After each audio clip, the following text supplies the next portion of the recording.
అన్నమయ్య జిల్లా పుల్లంపేట మండలంలో వింత ఆచారం కొనసాగుతుంది. తిప్పాయిపల్లిలోని శ్రీ సంజీవరాయ స్వామి ఆలయంలో కొనసాగుతున్న ఈ సంప్రదాయం దేశంలో కూడా లేదు.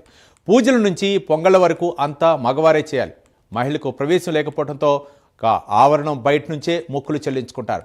ప్రతి ఏటా సంక్రాంతికి ముందు వచ్చే ఆదివారం రోజున ఈ ఆచార సంప్రదాయ క్రతువును కొనసాగిస్తారు. దశాబ్దాలుగా ఈ ఆచారం కొనసాగుతుంది. దేశ విదేశాల్లో ఎక్కడ స్థిరపడినా తప్పకుండా ఈ పండగకి వస్తారు.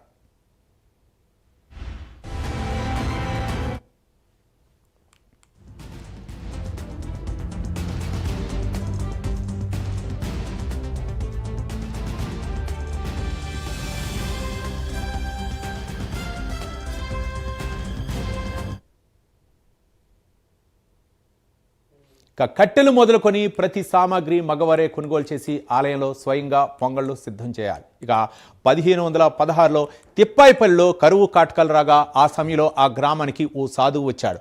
ఆంజనేయ స్వామికి ఆలయాన్ని నిర్మించి మగవాళ్లు మాత్రమే స్వామికి పొంగళ్ళు ప్రసాదంగా చేసి పెట్టాలని సాధువు చెప్పారట. ఎట్టి పరిస్థితుల్లో మహిళలు ఆలయ ప్రవేశం చేయకూడదని సూచించారట.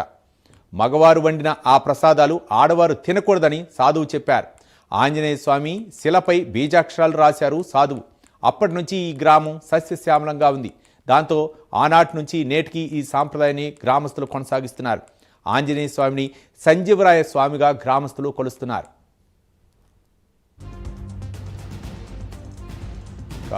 ఈ ఆలయంపై మరిన్ని వివరాలు మా కరెస్పాండెంట్ సుధీర్ మరిన్ని వివరాలు అందిస్తారు. Sudheer, good morning Ravi. ముఖ్యంగా చూసుకుంటే కనుక ఏదైతే అన్నమయ్య జిల్లాలో ఉన్నటువంటి రైల్వే కోడ్ నియోజకవర్గంలో మనం ప్రస్తున్నాం. అయితే ముఖ్యంగా చూసుకుంటే కనుక ఏదైనా పండగ కావచ్చు, అలాగే జాతర కావచ్చు, ఏదైనా ఈ ప్రోగ్రామ్ చేయాలంటే కనుక పుస్తకాలు కూడా ఆడవాళ్ళది ఎక్కువ హవా ఉంటుంది. అలాంటి ఆడవాళ్ళు లేని ఆలయానికి సంబంధించి అయితే కనుక రైల్వే కోడ్ నియోజకవర్గంలో ఉన్నటువంటి ఏదైతే తిప్పాయిపల్లిలో ఉన్నటువంటి సంజీవరాయ స్వామి ఆలయం ఉందని చెప్పుకోవచ్చు. అయితే ముఖ్యంగా ఇక్కడైతే కనుక ఏదైతే సంక్రాంతికి ముందు ఏ ఆదివారం వస్తుందో ఆదివారం రోజునే పూర్తిస్థాయిలో కూడా ఏదైతే సంజీవరాయ స్వామికి ఉన్నటువంటి ఆ గ్రామస్తులందరూ కూడా, అలాగే ఎక్కడైతే మగవాళ్ళు ఉన్నారో వాళ్ళందరూ కూడా పూర్తిస్థాయిలో పెద్ద ఎత్తున పొంగలు పెడుతున్న పరిస్థితి ఉంది. అయితే ప్రస్తుతం మనం ఏదైతే తిప్పాయిపల్లిలో ఉన్నటువంటి సంజీవరాయ స్వామి ఆలయం ఉంటుందో ఇక్కడ చూసుకోవచ్చు. పూర్తిస్థాయిలో ఇక్కడంతా పూర్తిస్థాయిలో పురుషులే, అంతా మగవాళ్ళు మాత్రమే ఉన్నారు. ప్రధానంగా మనం చూసుకోవచ్చు ఇక్కడ ప్రధానంగా ఎవరైతే మగవాళ్ళు అయితే ఉన్నారో వాళ్ళందరూ కూడా తమ ఇంటి నుంచి ఏదైతే ఉదయం నుంచి ఒక గంపను తీసుకొని అలాగే తల మీద పెట్టుకొని దాంట్లో కొబ్బరిను, అలాగే దాంట్లో ఒక పూలదండను, అలాగే స్వామివారికి సంబంధించినటువంటి కర్పూరము, టెంకాయ, అలాగే బియ్యము ఇవన్నీ తీసుకొని వచ్చి ప్రధానంగా ఇక్కడ దాదాపుగా 101 పొయ్యిలు కూడా ఉన్నాయి. అయితే ఈ 101 పొయ్యిలకు సంబంధించి మొత్తంగా మనం ఇక్కడ చూసుకోవచ్చు. వాళ్ళు స్వయంగా ఇంటి దగ్గర తెచ్చుకున్నటువంటి కట్టెలు కావచ్చు, ఆ కట్టెలను తీసుకెళ్లి స్వయంగా వాళ్ళే పొంగలు కూడా నిర్వహిస్తున్న పరిస్థితి ఉంది. అయితే ఈ పొంగలన్నీ అయిన తర్వాత పూర్తిలో ఇక్కడ ఏదైతే సంజీవరాయ స్వామి ఆలయం ఉందో అక్కడ తీసుకొచ్చి ఇక్కడ పెట్టి దాని తర్వాత కూడా పెద్ద ఎత్తున కూడా పూజా కార్యక్రమాలు నిర్వహిస్తారు. దాని అనంతరం కూడా పూర్తిలో ఇక్కడ ఉన్నటువంటి ప్రసాదాలు అయితే చేస్తారో అది పూర్తిలో ఇక్కడ ఉన్నటువంటి మగవాళ్ళు మాత్రమే ఆ ప్రసాదాన్ని కూడా స్వీకరిస్తారు. పూర్తిలో కూడా ఎవరైతే మహిళలు ఉన్నారో వాళ్ళందరికీ కూడా ఇచ్చే ప్రసక్తి కూడా ఇక్కడ లేదని చెప్పి పూర్వం నుంచి ఇక్కడ వస్తున్న పరిస్థితి ఉన్నదని చెప్పుకోవచ్చు. ఇప్పటికే కొద్దిసేపు క్రితం మనం చూసుకోవచ్చు ఏదైతే సంజీవరాయ స్వామి కూడా పూర్తిలో ఇప్పటికే పెద్ద ఎత్తున కూడా అభిషేకం జరిగిన పరిస్థితి ఇక్కడ కనబడుతుంది. పెద్ద ఎత్తున కూడా ఇప్పుడే ఆలయ అర్చకులు ఎవరున్నారో వాళ్ళందరూ పూర్తిలో కూడా స్వామివారికి పెద్ద ఎత్తున అభిషేకాలు కూడా జరిపించడం జరిగింది. అయితే ముఖ్యంగా ఆంజనేయ స్వామికి సంబంధించినటువంటి ఏదైతే ఉందో ఆ పొట్టి చరిత్ర కూడా ఇప్పట్లో పూర్తిలో కూడా ఆయన్నే సంజీవరాయ స్వామిగా పిలుస్తారని చెప్పి ఇక్కడ ఆనవాయితీ ఉందని చెప్పుకోవచ్చు. అయితే ఇక్కడే ఇదే అంశానికి సంబంధించి అసలు ఏంటి సంక్రాంతికి ముందే ఇక్కడ ప్రధానంగా ఎందుకు ఇంత పెద్ద కార్యక్రమం జరుగుతుంది ఏంటి అనే దానిపై ఇక్కడ ఉన్నటువంటి కొంతమంది నిర్వాహకులు ఉన్నారు, వాళ్ళని తెలుసుకుందాం. సరే ఏంటి అసలు ఈ సంజీవరాయ స్వామి టెంపుల్ అసలు ఏంటి విశిష్టత?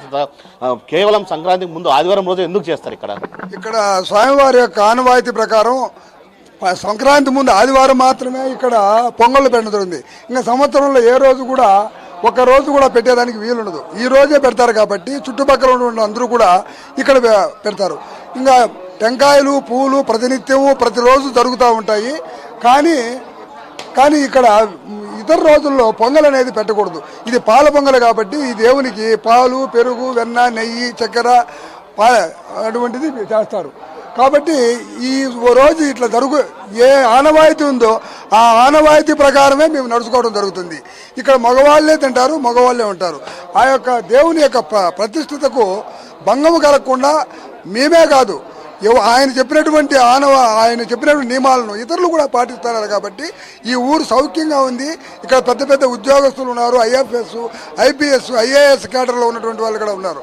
వాళ్ళందరూ కూడా ఈ దేవుని మొక్కుకొని చదువుకొని మాకు వచ్చినాయనే ఉద్దేశంతో ఈనాడు ఐఎఫ్ఎస్ ఆఫీసర్గా ఉంటూ అతను ఈరోజు వచ్చాడు.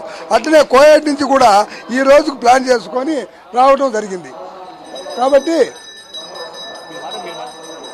ఈ విధంగా జరగడం వల్ల ఇతను మాకు ఐఎఫ్ఎస్ ఆఫీసర్గా రిటైర్ అయినాడు. నేను గవర్నమెంట్ టీచర్గా రిటైర్. గవర్నమెంట్ టీచర్లు ఒకప్పుడు 25 మంది మీ ఊర్లో ఉండేవాళ్ళు. చుట్టుపక్కల గ్రామాల్లో వాళ్ళు మీ ఊర్లో ఇంత ఉద్యోగాలు ఎందుకు వస్తాయంటే అంత మహానుభావం ఉంటాయని మీరు చెప్పుకునేవాళ్ళు. ప్రధానంగా ఎందుకు ఇక్కడికి మహిళలు రారు, ఎందుకు ఆ ఆచారం ఎందుకు పెట్టారు సార్ ఇక్కడ? అంటే దానికి సరైన ఆధారాలు ఏం మా దగ్గర ఎవరి దగ్గర లేవు. ఓకే, ఆధారం ఏం లేవు. పెద్దవాళ్ళు చెప్పారు కాబట్టి వాళ్ళ ఆచారం ప్రకారం ఆనవాయితీగా జరుగుతూ ఉండేది అంతే. అంత తప్ప దీనికంటూ ఒక నిర్దిష్టమైనటువంటి ఆధారాలు లేవు. ఎప్పుడో ఒక తరతరాలుగా వచ్చే ఆచారాన్ని ఇప్పటికి ఉండే ప్రజలు మా ఊరి వాళ్ళు పాటిస్తూ ఉన్నారు అంతే. అంటే ప్రధానంగా సంక్రాంతికి ముందు ఆదివారమే ఈ కార్యక్రమం ఎందుకు చేయాలంటారు సార్ అసలు? అంటే సంక్రాంతికి అందరికీ ఇది చాలా ముఖ్యమైన పండుగ కాబట్టి ఆ సంక్రాంతి సమయంలో ఇది ముందు వచ్చే ఆదివారం చేస్తే మనకు ఒక అన్ని విధాలుగా మనకు ఊరికి కానీ అందరికీ ప్రతి ఒక్కరికి ప్రజలకు అందరికి కూడా ఇది ఒక మంచిగా ఉంటుందనే ఉద్దేశంతో ఇది ముందు పెట్టడం జరిగింది. ఎందుకంటే ఈ సంక్రాంతికి ప్రతి ఊరికి ప్రతి ఒక్కరూ వాళ్ళ పల్లెలకు ఎక్కడ ఉన్నా వాళ్ళు ఉద్యోగాల్లో ఉన్నా లేకపోతే ఇతర వ్యాపారాల్లో ఉన్నా కానీ సంక్రాంతికి సొంత ఊరికి వచ్చే ఆనవాయితీ ఉంది కాబట్టి ఆ సమయంలో పెడితే ప్రతి ఒక్కరికి ఇది అనుకూలంగా అవకాశంగా ఉంటుందని చెప్పి ఇట్లా పెట్టడం జరిగిందని చెప్పి చెప్తారు పెద్దవాళ్ళు అంతే. సార్ మీరు చెప్పండి, ఈ సంజీవరాయ స్వామి ఆలయానికి ఎక్కడ ఉన్నా కానీ విదేశాల్లో ఉన్నా కానీ ఈరోజు ఖచ్చితంగా వస్తారంటారు, ఎందుకు సార్ అది? మా ఒక గ్రామ దేవుడు నమ్మకం. ప్రతి ఒక్కటి ఏదైనా అనుకున్నా కూడా మాకు జరగదు కూడా జరుగుతుంది. ఆ స్వామి మీద భారం వేసి మాకు ఇది పొలం రాలేదు, పొలం పంటలు కూడా బాగా వస్తాయి, ఏ పంట కూడా బాగా రావాలని మనం మొక్కున్నామంటే దేవుడు ఇస్తాడు. ఫస్ట్ పంట దేవుడికి మళ్ళీ మనము ఇస్తాం. అట్టి చెట్టు కానీ ఏ పంట కూడా ఒకవేళ పశువులు కొండల్లో ఏదైనా రాలేకపోతే స్వామికి మొక్కున్నామంటే మళ్ళా సాయంత్రానికి వచ్చేస్తాయి. ఏ గ్రామంలో ఏ ఒక్క జరిగినా కూడా దేవుడే మాకు భారం. అంటే ఇక్కడ మగవాళ్ళు చేసినటువంటి ప్రసాదాలను కూడా పూర్తిగా ఆడవాళ్ళకి ఇక్కడ పెట్టరు అంటారు, అది ఎందుకు సార్? అది ఒక ఋషి ఆయన చెప్పినారు ఇట్లా ఉండకూడదు, ఇట్లా ఇట్లా చేయాలని. అది ఆచారం అట్లే జరుగుతూ ఉంది. దానికి ఏం నిబంధనలు ఏం లేదు. అది ఆచారం పెద్దలు పెట్టినారు, పెద్దల ప్రకారం జరుగుతూ ఉంది అది ఇప్పుడు కూడా. అది ఓకే సార్. ఇది మొత్తంగా చూసుకుంటే కనుక ఏదైతే సంజీవరాయ స్వామి ఆలయంలో పూర్తిస్థాయిలో కూడా ఇక్కడంతా మొత్తంగా మగవాళ్ళే పొంగలు కూడా తయారు చేస్తారు. ఆ పొంగలు చేసిన అనంతరం కూడా పూర్తిస్థాయిలో సంజీవ స్వామి వారికి కూడా నైవేద్యంగా పెడతారు. ఇది దశాబ్ద కాలం నుంచి కూడా పూర్వం నుంచి వస్తున్నటువంటి ఆచారం అని చెప్పి కొన్నటువంటి పెద్దలు కూడా చెప్తున్న పరిస్థితి అయితే నెలకొందని చెప్పుకోవచ్చు. ఏదేమైనా సరే ఇక్కడ మహిళలకు పూర్తిస్థాయిలో కూడా ప్రసాదం అనేది పెట్టరు, ఓన్లీ మగవాళ్ళు మాత్రమే ఈ ప్రసాదాలు స్వీకరిస్తారని చెప్పి ఇక్కడ ఉన్నటువంటి పెద్దలు అలాగే ఇక్కడ ఉన్నటువంటి ఆలయ అర్చకులు చెప్తున్న పరిస్థితి ఇక్కడ నెలకొందని చెప్పుకోవచ్చు. Ravi, right, thank you Sudheer.